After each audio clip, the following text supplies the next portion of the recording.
Éternel Dieu d'amour, Dieu de toutes choses, Père, je te rends grâce, je te loue, je te glorifie, le Dieu des temps et des circonstances qui a rendu cette journée possible. Père, il n'y en a pas un comme toi. Tu es inégalable, tu es unique dans ton genre, tu es unique dans ta classe des dieux, ô Père. Tu n'as pas de pareil, tu n'as pas de concurrent, l'imbattable. Je te rends grâce pour cette journée. Je te rends grâce, ô Seigneur, parce que de la grâce que tu m'as accordée, de parler devant ton peuple que tu as racheté par le sang de ton Fils Jésus. Éternel, c'est une grâce pour moi, ô Père. Voilà pourquoi je te rends grâce. Je te rends grâce pour ce ministère qui nous reçoit, ô Père. Père, à présent, je viens abandonner cette parole qui sort entre tes saintes et puissantes mains. Que cette parole qui est une sémence tombe aujourd'hui dans un cœur fertile où cette parole va porter des fruits, où cette parole va faire pousser des fruits, Seigneur, qui seront agréables à toi, le Dieu vivant qui a envoyé cette parole. Que cette parole nous enseigne, que cette parole nous corrige, que cette parole nous montre la direction à suivre. Laisse que le Saint-Esprit se saisisse de toutes choses. Laisse que le Saint-Esprit que nous avons invoqué en ces lieux se saisisse de moi, se saisisse de mon être tout entier. Que mes traces puissent disparaître, que les empreintes de Jésus-Christ soient apparentes et que le Saint-Esprit convainc le cœur, parce que qui suis-je moi pour convaincre le cœur si ce n'est par la puissance du Saint-Esprit?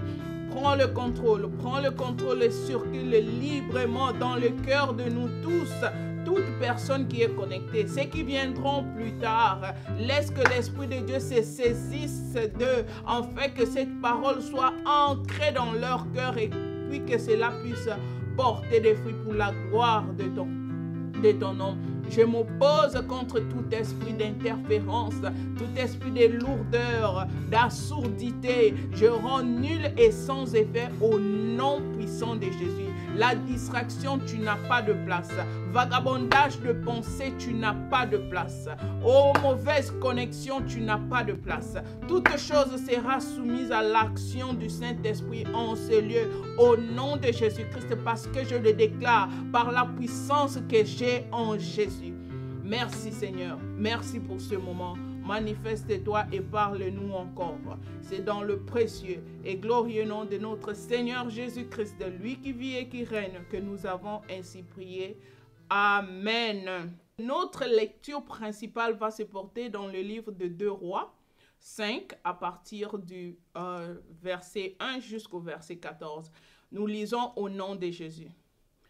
Naaman, chef de l'armée du roi de Syrie, jouissait de la faveur de son maître et d'une grande considération, car c'était par lui que l'Éternel avait délivré les Syriens.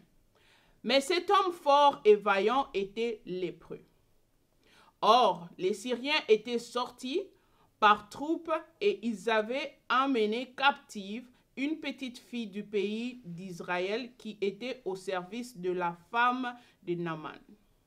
Et elle dit à sa maîtresse, « Oh, si mon Seigneur était auprès du prophète qui est à Samarie, le prophète le guérirait de sa lèpre. » Naaman alla dire à son maître, « La jeune fille du pays d'Israël a parlé de telle et telle manière. » Et le roi de Syrie dit, « Va, rends-toi à Samarie, et j'enverrai une lettre au roi d'Israël. » Il partit, prenant avec lui 10 talents d'argent, 6000 cycles d'or et 10 vêtements de rechange.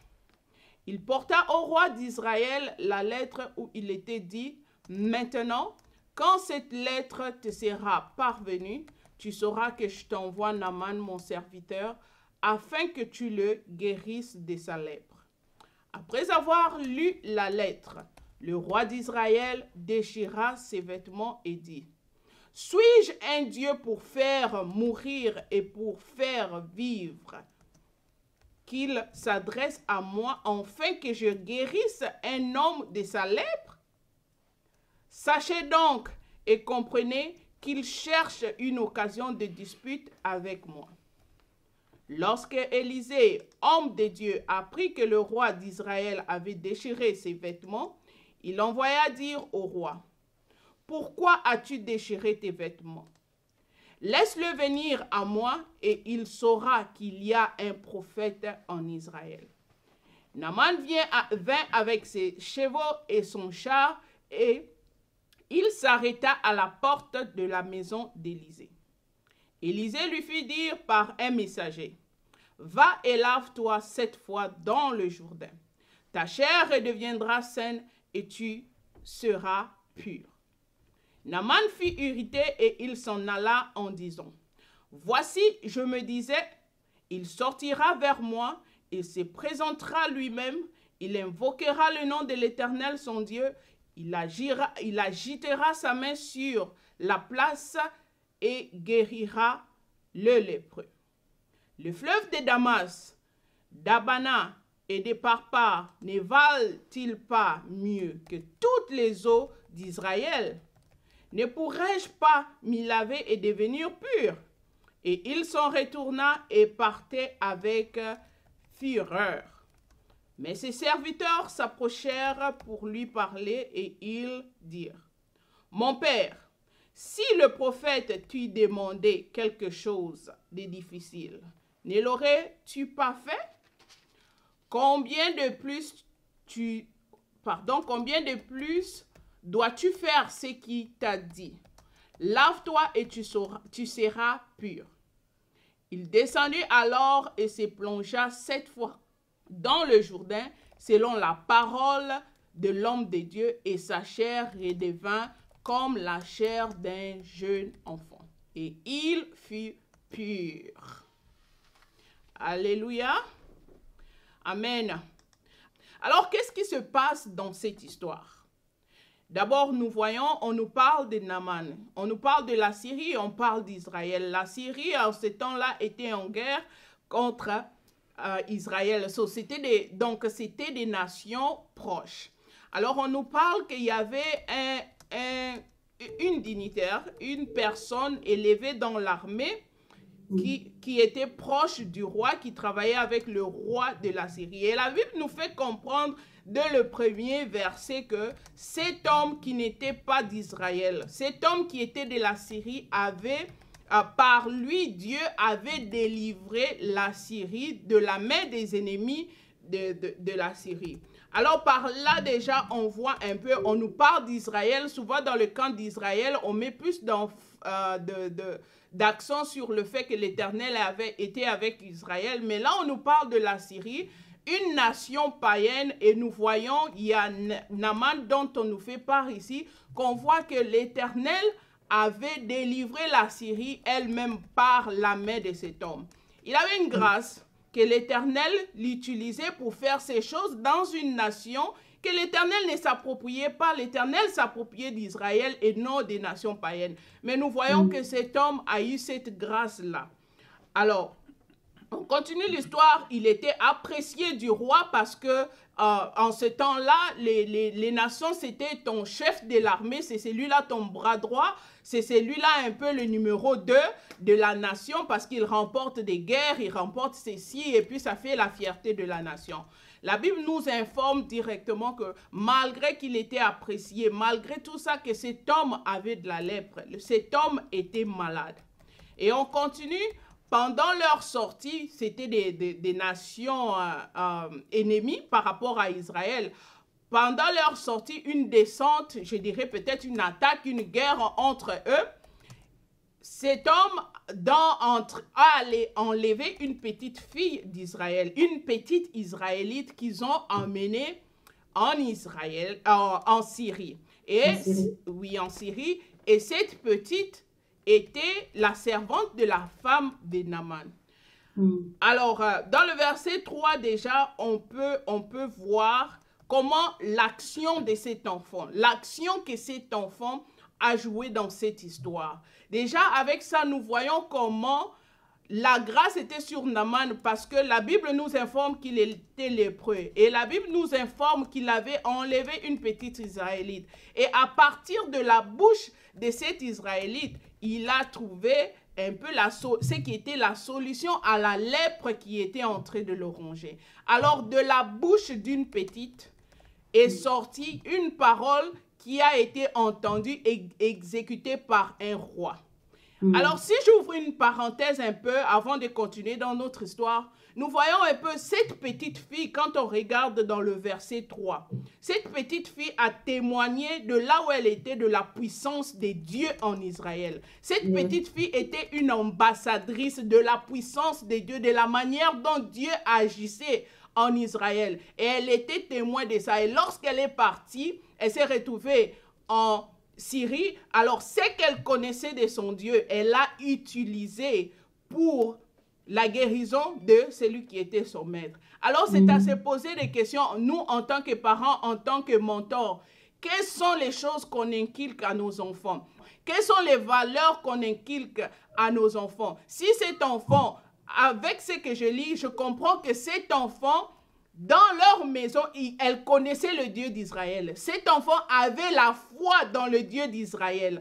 Alors, c'est quelque chose qu'elle a obtenu depuis la maison de son père et sa mère. Nous, en tant que des leaders, des parents, des tuteurs, tutrices, nous sommes des mentors, des enfants à notre responsabilité. Qu'est-ce que nous inculquons à nos enfants? Aujourd'hui, si nous ne sommes pas là, nos enfants se retrouvent dans des situations où leurs parents ne sont pas là. Vont-ils se rappeler de ces choses-là que nous les avons inculquées?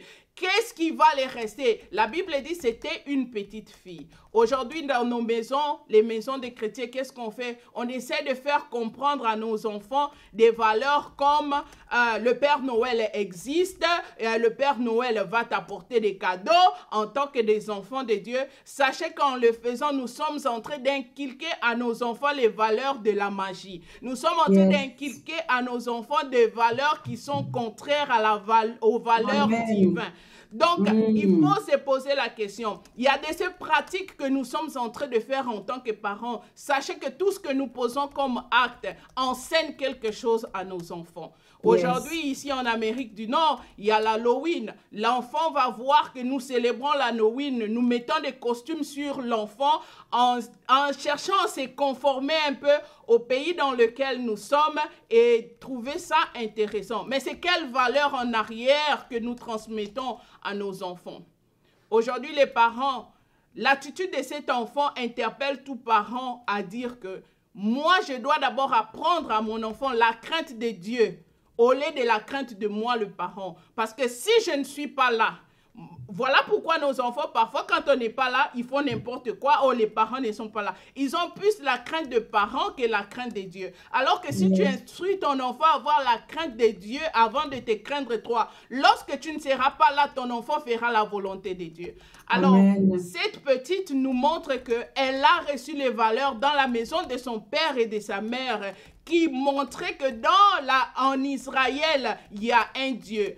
Qui montre qu'en Israël, nous croyons à un Dieu qui opère des miracles. Et c'est cela qu'elle a apporté avec elle en Syrie. Nous fermons cette parenthèse, nous reviendrons là-dessus parce que nous devons prier pour nos enfants. Alors, lorsqu'on continue avec l'histoire, alors la petite d'Israël informe à son maître que chez nous en Samarie, en Israël, il y a un prophète. Il y a un prophète qui peut guérir. Il informe à sa maîtresse. La maîtresse informe à Naaman. Naaman apporte la nouvelle au prince, au roi, pour lui dire que non, voici ce que la petite d'Israël m'a dit, que je peux recouvrir la santé. Il y a quelqu'un en Israël, un prophète qui peut me guérir de cette lèpre.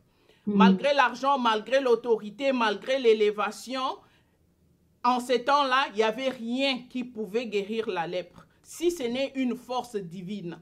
Il n'y avait rien qui pouvait, peu importe ton autorité. Alors, comme ça se faisait, le chef de l'armée ne pouvait jamais se déplacer sans rien. Alors, le roi a écrit une lettre comme quoi, ok, je t'envoie, va en paix, va en Israël et puis présente la lettre au roi. Comme quoi, moi, je t'ai envoyé. Et c'est la suite de l'histoire. Nous voyons Naaman qui arrive, qui présente la lettre au roi d'Israël, qui lui dit, voici la lettre qui m'accompagne. Là, le roi d'Israël lit la lettre et puis là, il est totalement irrité. Il déchire ses habits en disant que ça, ce n'est pas une lettre de paix. Ça, celui-là, le roi de Syrie, s'il envoie une telle lettre, c'est qu'il veut me chercher en guerre. C'est qu'il veut que nos deux pays entrent en guerre. Là, il est indigné, il déchire ses vêtements en signe d'indignation de la lettre qu'il venait de recevoir en disant, qui suis-je moi? Il me prend pour qui pour que je fasse cela? Bien-aimés, je vais vous dire une chose. Parfois, lorsque nous avons des problèmes spirituels, faites attention à qui vous adressez ces problèmes. Il y a d'autres personnes qui vont chercher à résoudre vos problèmes spirituels dans la chair. Même en tant que chrétien, il y a des chrétiens charnels qui chercheront à résoudre, à vous aider à résoudre votre problème selon la chair et non selon l'esprit. Yes. Naaman avait un problème spirituel. Mais le roi d'Israël, lorsqu'il s'est enflammé, lui, il n'a regardé que le problème politique qui sortait de cette lettre. Il n'a pas vu la nécessité, la spiritualité, la force divine dont Naaman avait besoin en arrière de cette lettre. Il s'est enflammé autrement. Parfois, nous allons nous confier à des gens qui, en pensant recevoir de l'aide, sollicitude, mais plutôt ces personnes ajoutent le pétrole sur le feu qui a déjà commencé. Et lui, il s'est levé. Ça, c'est une guerre que cet homme me cherche. Est-ce que moi, je suis Dieu? Mais regardez la différence. La petite fille qui était en Syrie a reconnu que en Israël, il y a un Dieu capable de le faire. Mais tu arrives devant le roi lui-même. Il est incapable de voir que non, cette lettre-là, ce n'est pas moi. Cette lettre-là est adressée à quelqu'un qui a la puissance divine pour guérir cet homme. Le discernement. Le discernement a manqué à ce roi. Et cela montre que en ces temps, Israël n'était pas en communion avec Dieu. Cela montre que même lui-même, le roi, n'était pas en bonne relation avec le prophète Élisée. Voilà pourquoi il s'est senti indigné. Il a déchiré ses vêtements. Et Élisée est conduit par l'Esprit de Dieu. Dit, faites-moi venir cet homme. Il saura qu'en Israël, il y a un prophète. Oui, il y a un roi en Israël, mais il y a un prophète en Israël. Au-dessus de la puissance du roi, il y a une puissance divine. Alors, Amen. Naaman débarque devant la maison, là où Élisée habitait. Sur son cheval, la Bible le dit clairement, il est sur le cheval, il débarque à la porte. Et là, Élisée envoie quelqu'un lui dire que vas-y, va te laver dans le Jourdain. Cette fois, Élisée ne l'a pas rencontré, comme la Bible le dit. Élisée ne l'a pas rencontré. Alors, Naaman est pris de colère que, d'abord, pour commencer, il ne vient pas me rencontrer. Moi qui suis une personnalité, deuxième personnalité de mon pays, je me déplace, il ne vient pas me rencontrer. Il me dit d'aller me laver dans le Jourdain pendant que j'ai traversé tous les fleuves possibles avant d'arriver ici. Est-ce que chez nous en Syrie, il n'y a pas d'eau pour que j'aille me laver? Alors, Naaman est furieux. Il veut rentrer chez lui parce que ça c'est m'importuner. Ça, c'est du n'importe quoi. Comment il peut me demander une telle chose? Moi, je pensais qu'il devait faire ceci. Moi, je pensais qu'il sortirait, qu'il agirait ainsi. Mais pourquoi il ne l'a pas fait? Il me fait ceci. Il me dit d'aller me laver dans le Jourdain cette fois. Parfois, c'est ça. Nous avons déjà une idée de comment Dieu doit opérer dans nos vies. Et quand cette idée-là ne correspond pas, quand Dieu maintenant agit, ça ne correspond pas à nos attentes, directement on se décourage et on abandonne. Quand nous ne voyons pas la réponse de Dieu correspondre à nos attentes, nous nous décourageons en cours de route, ainsi nous abandonnons. C'est comme ça que nous avons des prières que nous commençons, que nous n'avons jamais obtenu les réponses, mais nous avons abandonné ces prières parce qu'on s'attend à ce que Dieu agisse de telle manière. Mais non, les voix de Dieu ne sont pas nos voix. C'est que Naaman s'attendait voir, ce n'est pas ce qui s'est fait. Alors, il s'en retourne fâché. Mais il y a eu quelqu'un qui lui a dit parmi ses serviteurs que Maître, ce qu'il t'a demandé, ce n'est même pas une histoire difficile. Si c'était quelque chose de difficile, tu l'aurais fait. Mais il te demande quelque chose d'aussi simple. Pourquoi est-ce que tu ne le fais pas? Et Naaman a écouté. Il est parti, il s'est lavé dans le Jourdain, cette fois. Et quand il a fini, la Bible nous dit, sa peau est redevenue comme celle d'un enfant. Sa peau est devenue comme celle d'un enfant. Alors, je voudrais attirer votre attention sur un peu le verset 5. En Israël, lorsque quelqu'un avait la lèpre, la personne était mise en isolation. La personne était totalement isolée d'autres personnes qui n'avaient pas la lèpre. Vous vous rappelez de l'histoire de Myriam dans Nombre 12 à partir du verset 1 jusqu'à 16. Myriam qui avait été frappée de la lèpre, la sœur de Moïse, où même Dieu a dit qu'on l'enferme pendant 7 jours jusqu'à ce qu'elle soit guérie. Parce que quand tu as la lèpre, tu es impur. Mais regardez un peu le contraste avec Naaman.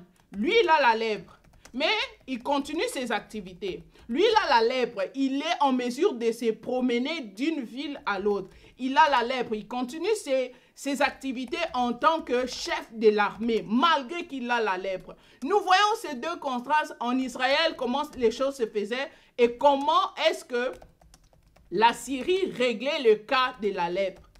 Ça nous amène à nous faire comprendre qu'en tant que les enfants de Dieu, parce que Israël, c'était la nation choisie, dans les enfants de Dieu, il y a toujours une séparation entre les impurs et les purs. Dieu ne mélange pas les choses. Dieu ne mélange pas l'impureté avec ce qui est pur. Non, il y a une division. Il établit toujours une division. Voilà pourquoi en Israël, quand tu es lépreux, tu es isolé parce que tu es déclaré impur.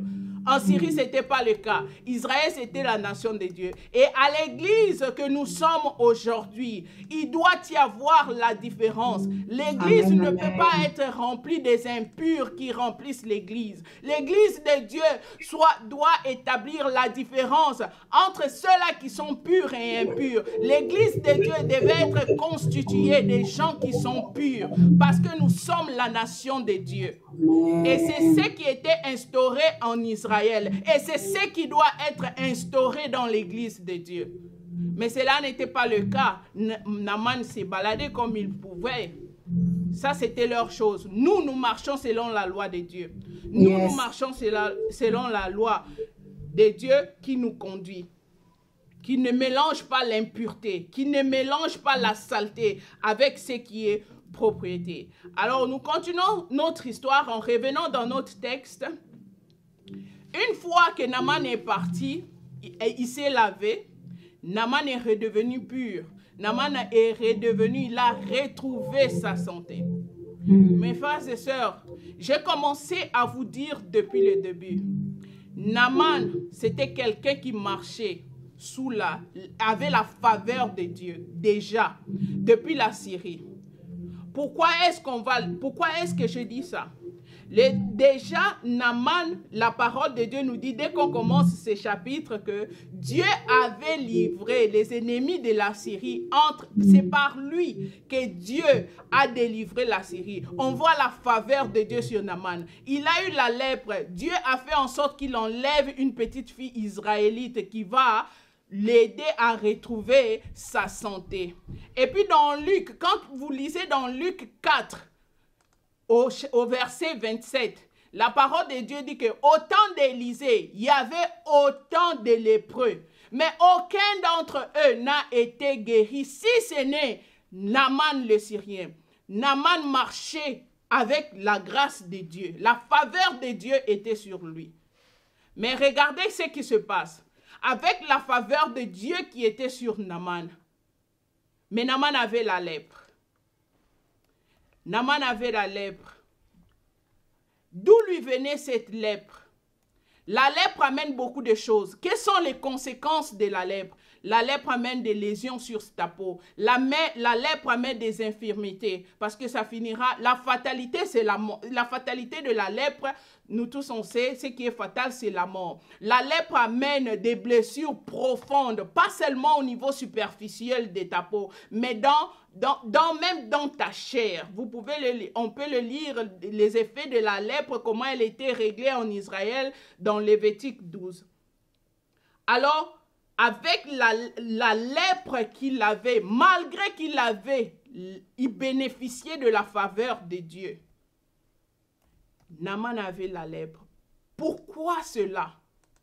Quelqu'un qui a la faveur de Dieu ne peut pas demeurer encore dans l'idolâtrie. Naaman, oui, quand bien même il n'était pas israélite, mais il avait la faveur de Dieu. La Bible nous le montre clairement.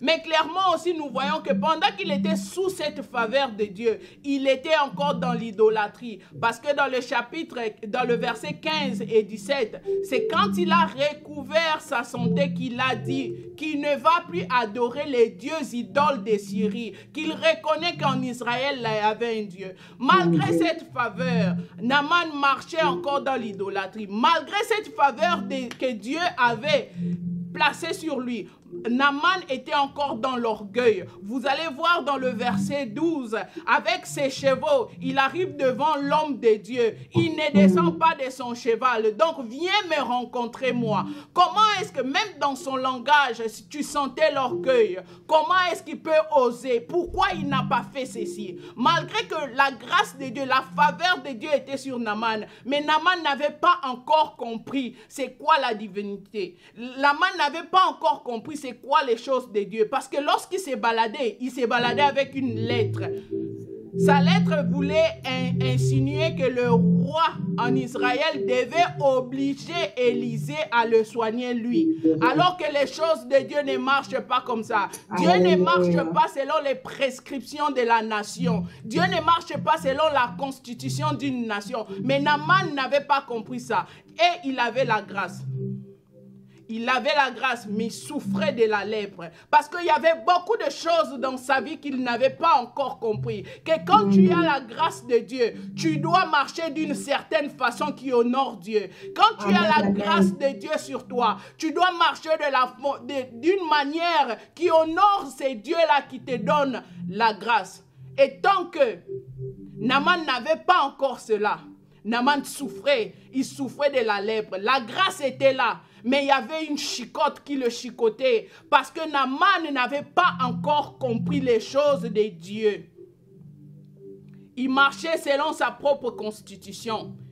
Il faisait les choses de sa manière. Il pensait que sa guérison lui viendra de tous les cadeaux qu'il allait amener à Élisée. Mais la grâce de Dieu a été sur lui depuis.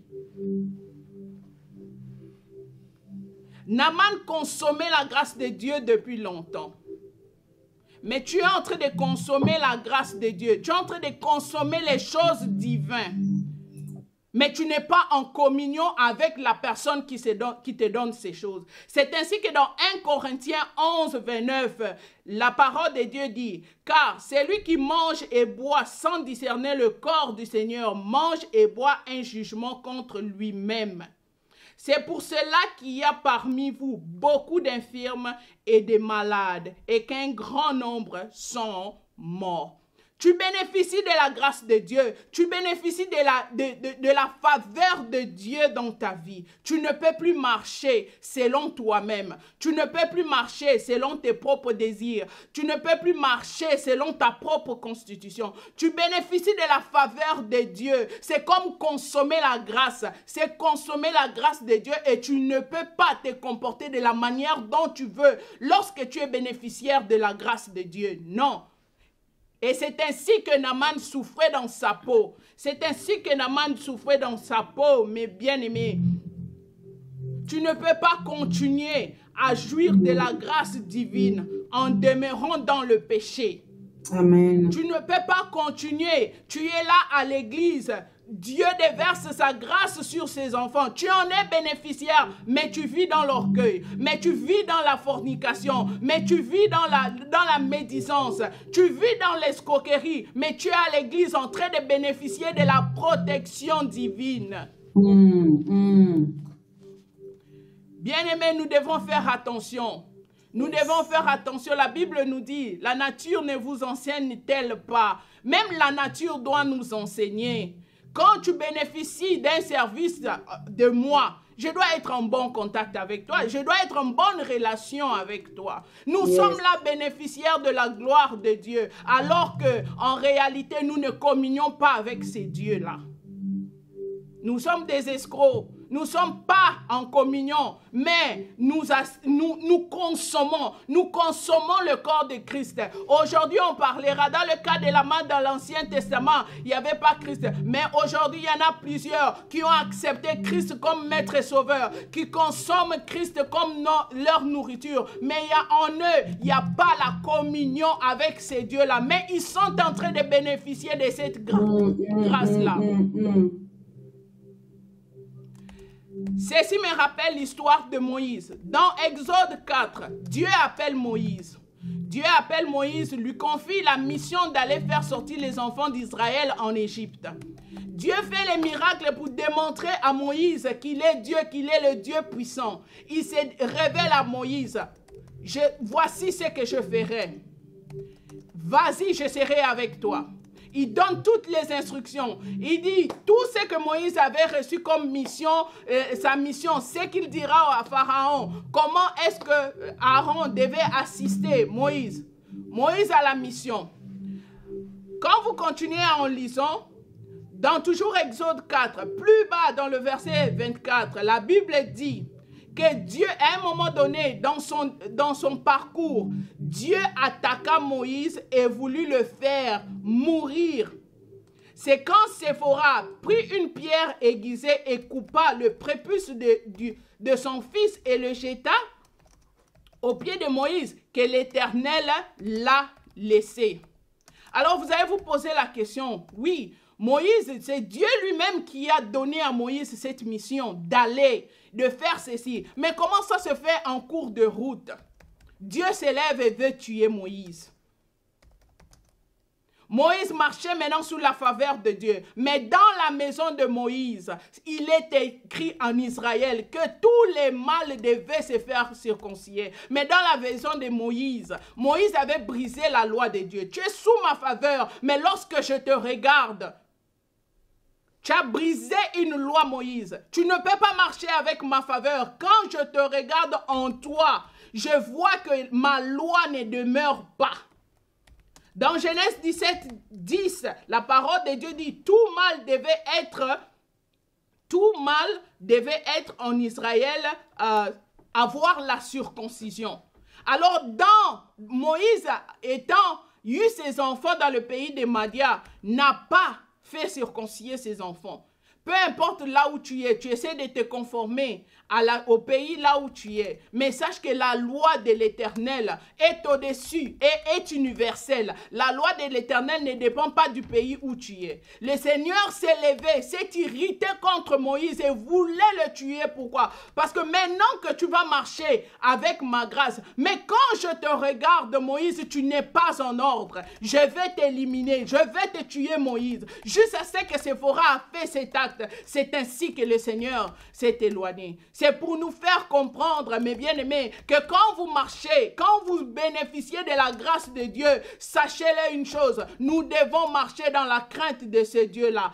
Parce qu'il va nous châtier. Nous sommes en train de bénéficier de sa grâce pendant que nous ne sommes pas en communion avec lui. Beaucoup d'entre nous aujourd'hui, nous sommes frappés par des maladies, par même des morts, que ce soit la maladie physique ou la maladie spirituelle. Ça peut être la stérilité, ça peut être la pauvreté. Peu importe ce que tu fais, ça ne fonctionne pas. Nous accusons les démons. Nous accusons toujours des démons, les forces impures, la main sombre en arrière. Non, parfois ce n'est pas ça, mes bien-aimés. Parfois ce n'est pas ça, mon frère, ma soeur. Parfois c'est l'Éternel qui nous châtie parce que nous sommes de ceux-là qui sont mis à part. Mais en nous mettant à part, il retrouve en nous ce qui n'est pas à lui. C'est comme ça qu'il nous châtie. Alléluia. Nous, en tant que les enfants de Dieu, nous jetons toujours. Les attaques, les démons, les attaques. On m'a attaqué. Mais qu'est-ce que tu as en toi qui n'appartient pas à Dieu? Tu bénéficies de sa grâce. Tu te réveilles chaque jour. Matin, nuit, il te protège. Le temps de Covid a commencé. Il a épargné ta famille. C'est la grâce de Dieu. Tu as un emploi. C'est la grâce de Dieu. Alléluia. Mais quand il regarde en toi, cet argent-là que tu gagnes même, du travail qu'il t'a donné, pas de dîmes, mais tu utilises ça à acheter de l'alcool et à t'ivrer. Avance.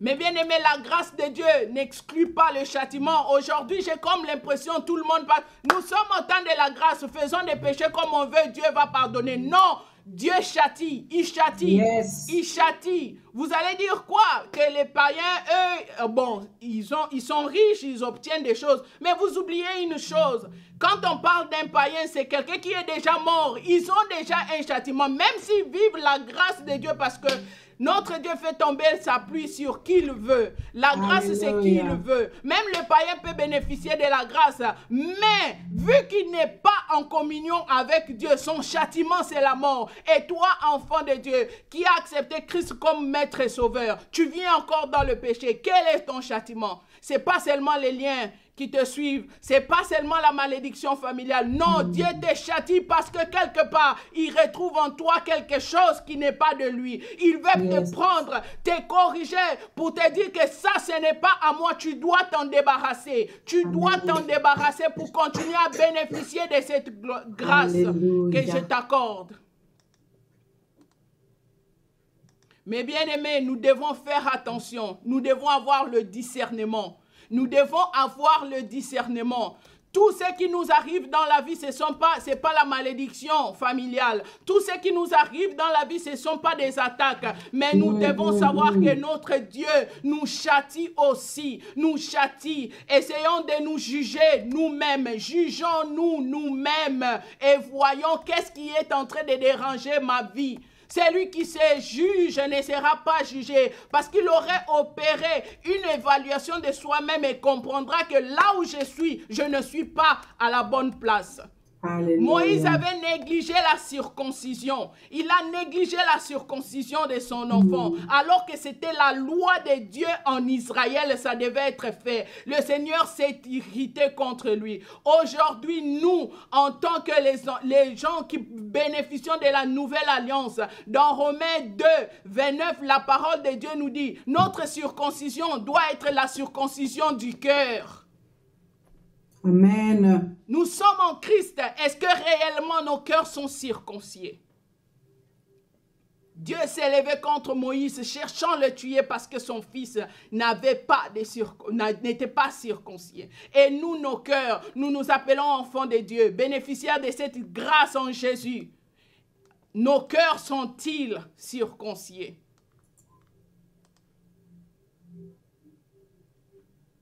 Je vais vous rappeler encore d'une histoire de Judas Iscariote. Judas suivait Jésus. Judas était parmi les disciples de Jésus. Judas bénéficiait des avantages d'être autour de Jésus. Vous pouvez le lire dans Jean 12, 3 à 6. Je me rappelle de l'histoire de Marie qui est venue avec le parfum de nard et qui a oint le pied de Jésus. Judas s'est élevé pour dire, non, vous pouvez le prendre, le vendre et prendre cet argent, partager aux pauvres. La Bible me dit que Judas n'avait aucun égard de pauvres. C'était un voleur. Et en ce temps-là, c'est lui qui gardait la bourse même du groupe. Et il volait même à partir de cette bourse-là. Mais Judas était là, bénéficiaire de la présence des avantages d'être avec Jésus. Judas était là parmi les disciples. Il était là, il suivait Christ. Mais en Judas, il y avait le vol. Dieu ne l'avait pas prédestiné à vendre Christ. Mais il avait quelque chose en lui qui a fait en sorte que son sort soit ainsi. Malgré qu'il suivait Christ, en lui, il y avait le vol. En lui, il y avait ce convoitisme de l'argent. Et la fatalité est arrivée dans sa vie. Parce qu'en lui, il y avait quelque chose qui n'était pas de Christ. Faisons l'examen des serviteurs de Dieu. Qu'est-ce qui pousse Dieu à te sanctionner? Qu'est-ce qui pousse Dieu à te frapper de la lèpre? Ça peut être spirituel, ça peut être physique, maladie, ou le ministère ne fonctionne pas. Tout ce que tu entreprends, rien ne fonctionne. Qu'est-ce que tu es en train de faire? Qu'est-ce que tu y as en dedans de toi qui pousse Dieu à te sanctionner dans sa colère? Ce qui est pire, c'est que quand il y a les attaques externes de l'ennemi, nous courons auprès de Dieu. Nous avons le nom de Jésus pour nous en sortir. Mais lorsque Dieu s'élève contre toi, tu utilises quoi contre lui? Voilà pourquoi nous devons le prendre très au sérieux. Essayons de nous examiner. Tu vis dans la fornication, mais tu as la peau du pasteur. Tu portes la veste du pasteur. Tu vis dans la convoitisme, cupidité, l'escroquerie, le mensonge, homme de Dieu. Mais tu as la veste du ministère. Tu as la veste des servantes. Tu vis, toi, chantre, qui amène le groupe d'adoration, qui amène le culte en présence de Dieu. Dès que tu finis, tu es serviteur de Dieu à temps partiel. Dès que tu finis, tu t'en vas faire la fornication. Tu t'en vas querelleuse, dans partout on connaît ton nom. La marque de Dieu n'est pas en toi. Et le châtiment de Dieu ne va pas t'épargner parce qu'il t'accorde sa grâce. Ce n'est pas pour te laisser comme ça. Il va te châtier. Et nous devons nous examiner. Nous devons voir ces choses. Nous devons voir ces choses et comprendre. Naaman souffrait de la lèpre parce qu'en lui, il y avait encore cet orgueil-là. Mais lorsque Naaman est descendu de son cheval, il a fallu qu'il descende de son cheval en fait qu'il obtienne la guérison. Tu dois descendre de cet orgueil qui t'enrache de la présence de Dieu. Tu dois descendre de cet orgueil, qui élève la colère de Dieu contre toi. Il faut que tu descendes de ce cheval. Si tu ne descends pas de ce cheval, tu n'obtiendras pas ta guérison. Tu n'obtiendras pas ta guérison. Tu dois descendre. Naaman est descendu. S'il avait une armure sur lui de général, il s'est dépouillé. Il a mis de côté pour rentrer dans l'eau. Pour rentrer dans l'eau du Jourdain. Une eau boueuse, une eau même sale. Pour lui, il se disait que non, il y a d'autres eaux, pas quand même celle-là. Parce qu'il avait attaché sa guérison dans l'eau. Alors que sa guérison n'était pas dans l'eau. Sa guérison était dans l'obéissance de la parole de l'homme de Dieu. Beaucoup d'entre nous, nous cherchons des solutions. Nous cherchons des solutions là où il n'y a pas de solution. La solution à ton problème se trouve dans ton cœur et dans ta bouche. Il te suffit juste de renoncer de ta bouche et renoncer dans ton cœur, circoncire ton cœur et tu as la solution à ton problème. Parfois, nous partons chercher des eaux. Non, ce n'est pas dans l'eau. Ce n'est pas entre les mains du prophète. Ce n'est pas entre les mains de quelqu'un qui va te prophétiser de loin. Non, tu es assis sur une mine d'or. Je viens te dire que tu es assis sur une mine d'or. Il suffit juste que tu le fasses, que tu le confesses que non Seigneur, j'ai péché, je reviens. Descends de ce cheval d'orgueil qui t'empêche la guérison de ta vie spirituelle, de ta vie physique, de ta vie matérielle. Tu dois descendre, mon frère. Oh, la parole de Dieu s'adresse à toi pour te dire qu'il est temps que tu descendes. Il ne s'agit pas de l'eau dans laquelle tu vas aller entrer.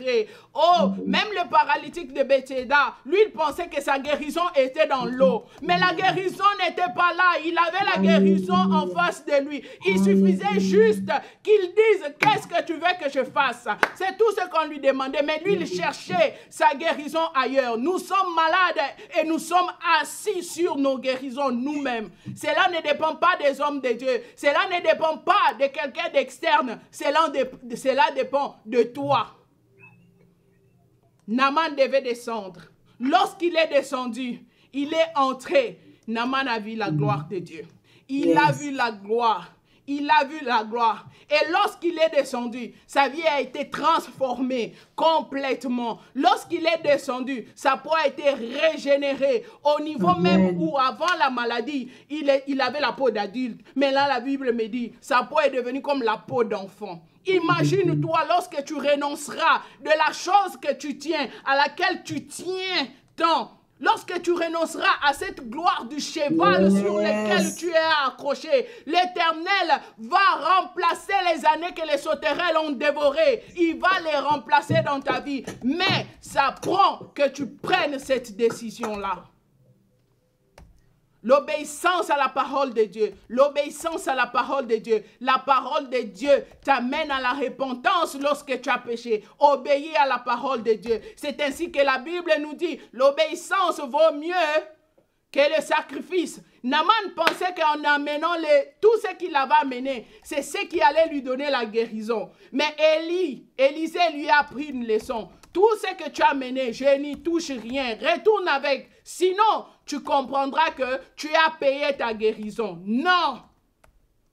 Tous tes sacrifices, aller chanter chaque jour, te réveiller le matin, ce sont des sacrifices pour faire la prière. Ce sont des sacrifices. Mais réellement dans ta vie, est-ce que tu y obéis à la parole de Dieu? Aujourd'hui, Abraham est notre père dans la foi. Pas parce qu'il avait fait un sacrifice, juste parce qu'il avait obéi. C'est l'obéissance d'Abraham qui a fait de lui ce qu'il était. Parce que le sacrifice n'a jamais été fait. Le sacrifice n'a jamais été commis. C'est l'obéissance à la parole de Dieu. Ça ne dépend pas de ton voisin, ni de ton église, mais que de toi-même, de prendre cette décision-là. Afin que tu sois régénéré encore. Tu n'as plus la force dans le ministère. Tu n'as plus la force, tu n'opères plus comme tu n'opérais avant. Où est-ce que tu t'es égaré? Où est-ce que tu t'es égaré? Dieu est capable de régénérer mieux que ce que tu faisais avant. Parce que sa parole me dit, la gloire de la deuxième maison est plus grande que celle de la deuxième. Il est capable de le faire, mais tu es assis sur ta solution pendant que tu la cherches ailleurs. Voilà pourquoi nous tournoyons d'église en église, d'homme de Dieu en homme de Dieu, de prophétie en prophétie, révélation en révélation. La vie n'avance pas. La vie n'avance pas. Pourquoi? Tu es assis sur ta solution, tu pars la chercher loin alors qu'elle demeure avec toi jour et nuit. Ouvrons nos yeux spirituels. Ne soyons pas comme le roi d'Israël qui n'avait pas discerné. Lui, il a cherché à régler ce problème autrement. Mais nous ayons l'esprit du discernement à comprendre que ce que je vis en ce moment, c'est le péché qui m'amène dans cette situation que l'Éternel est en train de me châtier. 1 Corinthiens 11, 31 nous dit, si nous jugeons nous-mêmes, nous ne serons pas jugés. Mais quand nous sommes jugés, nous sommes châtiés par le Seigneur. Afin que nous ne soyons pas condamnés avec le monde. Et c'est ça la clé. Et c'est ça la clé. Notre Dieu nous châtie parce qu'il veut nous ramener sur la droiture. Vous vivez sur ma grâce. Je dois vous châtier pour vous ramener dans la droiture. Afin que je ne vous condamne pas comme les païens qui ont rejeté Christ. Il nous amène à nous évaluer nous-mêmes. Faites une évaluation. Ne mettez pas le chrétien d'aujourd'hui est devenu accusateur. Le diable est accusé à longueur de journée. Parfois, c'est toi-même. Juge-toi toi-même. Fais une évaluation. Parce que quand tu fais une bonne évaluation de toi-même, tu ne seras pas jugé comme les païens. Les païens sont fous. Ne vous conformez pas ou ne prenez pas en comparaison avec le païen. Un païen, c'est une ampoule grillée. C'est une ampoule grillée. Son châtiment est là. Toi, enfant de Dieu, tu as une lumière. Il faut que tu te soucies de la force qui te donne cette lumière-là. Parce que si cette force-là est trop forte, tu risquerais de commettre un court-circuit. Tu devrais te soucier que de la force, de la puissance de Dieu. Un païen n'a même pas à s'inquiéter. Qu'il ait, qu'il n'ait pas, bon, c'est bon. Lui, son châtiment est connu. Mais toi, enfant de Dieu, aie la crainte de la puissance qui t'alimente. Tu y es la lumière. Tu y es la lumière. Si l'Éternel se fâche contre toi, sa colère s'élève avec fureur, va te causer un court-circuit dans la vie. Mon frère, juge-toi. Nous devons nous examiner. Notre propre marche par rapport à la parole de Dieu. Notre propre marche. Dans l'ancienne alliance, pour que tu sois de la race d'Abraham, il fallait que tu sois circoncis et puis que tu marches selon la loi de Moïse. Nous sommes dans le temps de la grâce, le temps de la nouvelle alliance. Marche dans la repentance. Tu as accepté déjà Christ comme maître sauveur dans ta vie. L'identité, c'est ça ton identité. Maintenant, marche dans sa crainte. Marche dans la repentance. Fais le nettoyage. Quand ça ne va pas, enlève ce qui est entré, qui n'appartient pas à ton Dieu. Mets-le de côté. Mets-le de côté, fais le nettoyage. Les enfants de Dieu, je vous interpelle à la parole de Dieu qui s'adresse à vous aujourd'hui, que même dans la grâce de Dieu, il y a le châtiment. Même dans la grâce de Dieu, il y a le châtiment, d'une façon ou d'une autre. Que ce soit chez les païens comme en tant qu'enfants de Dieu, la colère de Dieu s'élève contre nous lorsque nous ne marchons pas dans sa crainte, même si la grâce est là. Moïse allait perdre la vie alors qu'il était le libérateur. Dieu s'en fout de qui est-ce que tu es. Tu n'es pas irremplaçable. Tu n'es pas irremplaçable. Ce qui l'importe, c'est la droiture. Soyons, marchons dans la droiture. Jugeons-nous, examinons nos actes par rapport à la parole de Dieu et marchons selon les prescriptions divines. Nous allons prier. Oh Seigneur, je te demande pardon pour ma vie. Je te demande pardon pour la vie de mon frère, de la vie de mon frère qui nous suit en ce moment, de la vie de mon frère qui va se connecter plus tard. Je demande pardon d'un cœur sincère. Je demande pardon parce que j'ai péché d'une façon ou d'une autre, que ce soit dans mes pensées, que ce soit j'ai péché dans mes pensées, j'ai transgressé. Oh Seigneur, pardonne-moi.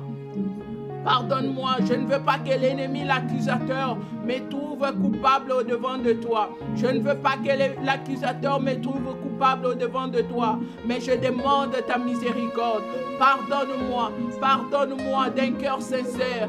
Pardonne-moi, ô Éternel, afin que je sois purifié. Pardonne ma façon de parler, là où j'ai blessé mon frère, sans le savoir, sans le vouloir, là où j'ai triché, oh pardonne-moi, là où j'ai escroqué, là où j'ai menti, oh pardonne-moi, pardonne-moi, oh Seigneur, je t'en prie au nom de Jésus, pardonne mon frère qui s'humilie au-devant de toi.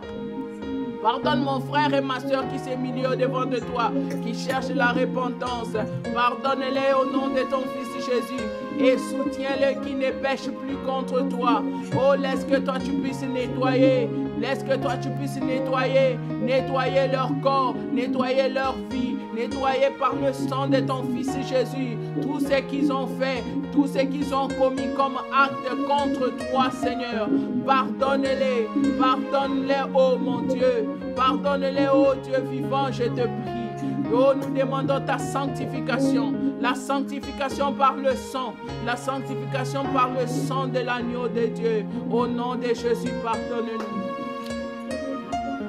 Nous allons prier pour les hommes de Dieu. Nous allons prier pour les serviteurs de Dieu.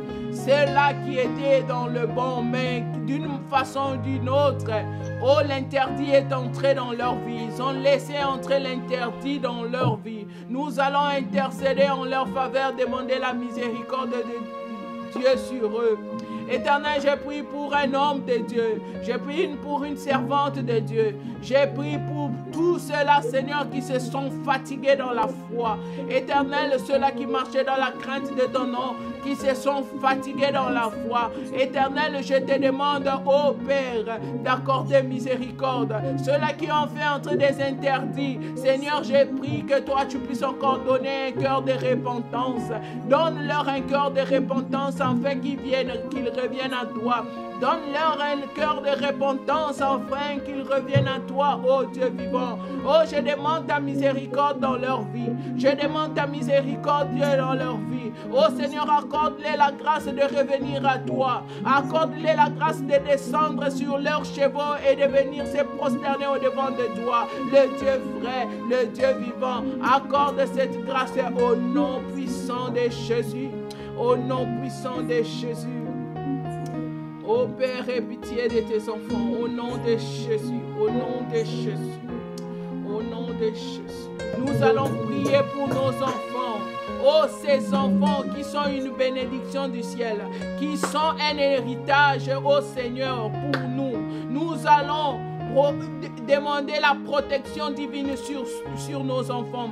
Ils sont exposés à tout, que ce soit à l'école, que ce soit des fréquentations. Oh, demandons la faveur de Dieu, la protection divine sur nos enfants. Éternel Dieu, je demande ta protection sur mes enfants. Je demande ta protection sur tous les enfants de la famille, de toutes les familles du monde. Éternel, ces enfants, je demande ta protection. Le plan de l'ennemi, c'est d'envoûter les enfants, c'est de détruire la génération montante. Éternel, je demande ta couverture, je demande ta grâce sur les enfants, je demande ta grâce sur les enfants dans cette ville. L'agenda du monde des ténèbres sur les enfants est nul et sans effet au nom de Jésus. Nous annulons leurs décrets, nous annulons ce qu'ils ont prévu. Oh, contre nos enfants, tout ce qui est sacrifice, tout ce qui est déviance, oh, je refuse et j'annule au nom de Jésus. Au nom de Jésus, que la protection divine soit sur nos enfants. Que la protection divine soit sur nos enfants. Nous allons fermer toutes les portes d'entrée à l'ennemi dans la vie de nos enfants. L'ennemi profite à détruire. L'ennemi profite à nous déstabiliser par nos enfants. Fermons toutes les portes d'entrée au nom de Jésus. Ces portes d'entrée peuvent être les paroles qui ont été prononcées sur nos enfants. Les paroles de malédiction qui ont été prononcées sur nos enfants. Nous allons détruire ces paroles prophétiques de malédiction prononcées sur nos enfants. Seigneur, j'ai détruit toute langue qui monte en justice, toute langue qui monte en justice contre mes enfants, contre les enfants de ma soeur, contre tous les enfants de cette ville, contre tous les enfants de la terre. Seigneur, j'ai détruit. L'ennemi, son plan a échoué. Il ne va pas élever une armée dans nos enfants. Il ne va pas former une armée dans nos enfants. Non, j'ai détruit au nom de Jésus les paroles de malédiction prononcées sur mes enfants, que ce soit de façon consciente, que ce soit par moi-même, que ce soit par des individus. Nous détruisons au nom de Jésus. Prie pour tes enfants, même si tu n'as pas. Prie pour les gens, tes enfants, les enfants que tu es en train de superviser ou bien que tu es en train de mentorer, que ce soit les enfants dans la foi. Recommande tes enfants dans les mains de Dieu. Prononce les paroles de bénédiction. Prononce les paroles de bénédiction dans la vie de tes enfants. Au nom puissant de Jésus. Oh, je déclare que nos enfants seront ceux-là qui vont changer cette génération. Je déclare que nos enfants vont changer cette génération. Ils vont ramener la crainte de Jésus-Christ. Ils vont ramener la crainte de Dieu. Ils vont ramener la crainte de Dieu au nom de Jésus. Ils vont ramener la crainte de Dieu au nom puissant de Jésus. Au nom puissant de Jésus, ils vont ramener la crainte de Dieu dans ce monde. Ça sera le leader qui vont leader dans la crainte de ton nom, ô Père. Je proclame que nos enfants sont la tête et non la queue. Oh, bénis tes enfants, ma soeur, mon frère, bénis tes enfants, bénis tes enfants, bénis tes enfants. Oh, par ta langue, tu es capable de bénir. Bénis tes enfants au nom de Jésus.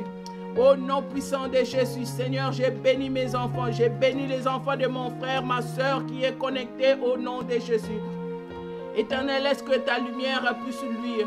Je proclame que ces enfants seront la tête et non la queue. Ils seront les premiers et non les derniers au nom de Jésus. Éternel, merci, merci, merci pour leur vie, parce que c'est eux qui vont ramener encore les valeurs chrétiennes dans ce monde, dans ce pays, dans cette ville. Oh Père, au nom de Jésus, je recommande leur croissance, leur foi entre tes mains. Ils seront des enfants qui feront la différence, comme cette petite Israélite qui a fait la différence dans la vie de Naaman. Oh, cette petite Israélite a fait la différence dans la vie de Naaman. Tu l'as utilisé puissamment. Nos enfants seront des ambassadeurs de Jésus. Partout ils iront. Dans tout ce qu'ils feront, seront des ambassadeurs au nom de Jésus. Éternel, merci pour ce temps. Merci pour ce moment que nous avons passé en ta présence. Merci pour l'huile que tu as déversée. Merci pour la bénédiction que nous avons obtenue en toi au nom de Jésus. Merci, laisse que cette parole soit ancrée dans le cœur de tout un chacun et que les dévoreurs ne s'élèvent point pour l'arracher. Au nom de Jésus, j'ai béni mon frère, ma soeur qui a regardé, qui a suivi ce message et qui suivra plus tard. Que ta paix et ta joie demeurent dans nos maisons à jamais, jusqu'à ce que ton Fils Jésus-Christ reviendra. C'est dans le nom puissant de Jésus, notre Seigneur et Sauveur, que nous avons ainsi prié. Amen.